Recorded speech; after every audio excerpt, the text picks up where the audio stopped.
Ever tried to bake a cake without a recipe? It's a mess, right? Well, DIY estate planning is kind of like that. But instead of a burnt cake, you risk a major headache for your loved ones. Imagine your kids fighting over your prized antique collection, all because you forgot to sign a crucial document. Yikes. So, you think you can handle estate planning yourself? You've watched a few YouTube videos, read a couple of articles, and you're ready to tackle it all. But let's be real. Estate planning is more complicated than it seems. And when it comes to real estate, DIY estate planning can be a real nightmare. If you haven't properly titled your property or named a successor trustee, you're setting yourself up for delays, disputes, and a whole lot of stress for your heirs.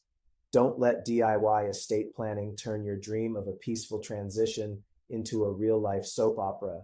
Protect your legacy and your loved ones by reaching out to me for a free consultation on the impact of estate planning and how it can affect the sale of your largest asset, your home.